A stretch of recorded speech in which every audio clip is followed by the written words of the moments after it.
Finally हमारा रामलला विराजमान हो चुका है और राम मंदिर बन चुका है।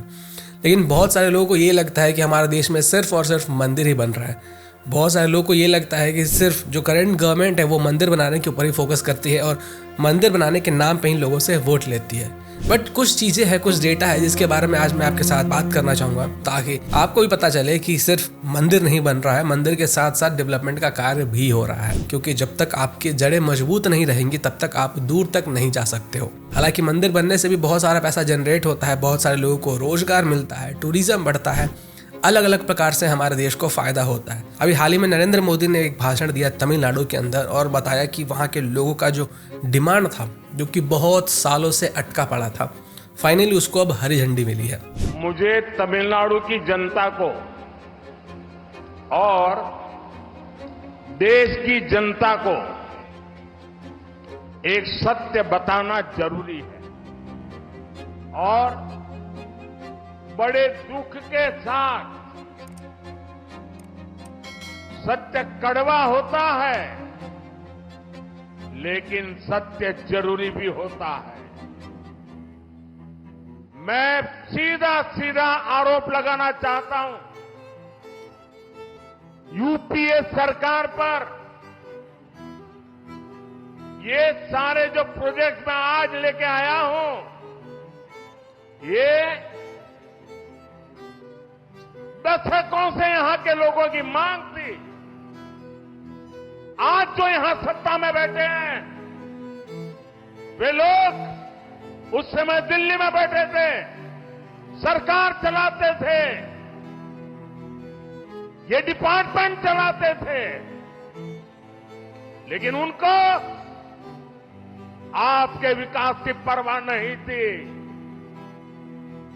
बातें तमिलनाडु की करते हैं, लेकिन तमिलनाडु की भलाई के लिए कदम उठाने की हिम्मत नहीं थी।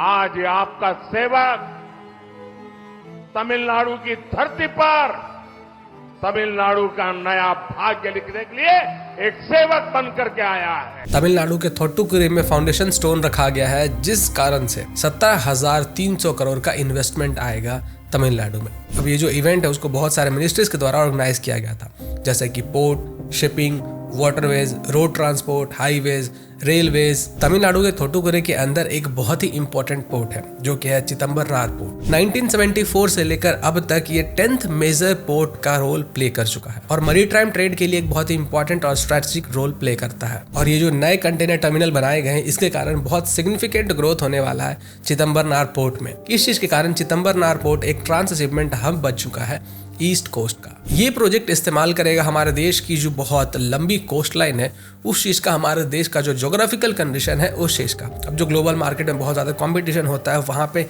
ये प्रोजेक्ट बहुत ज्यादा हमें फायदा पहुंचाने वाला है। अब देखिए, ये जो पोर्ट का एक्सपेंशन किया जा रहा है तमिलनाडु के अंदर, तो इस चीज से इकोनॉमिक ग्रोथ तो होगा ही होगा, इसके साथ साथ बहुत सारे लोगों को रोजगार भी मिलेगा और इसके साथ साथ ये इनोवेशन में भी एक नया स्टेप होगा।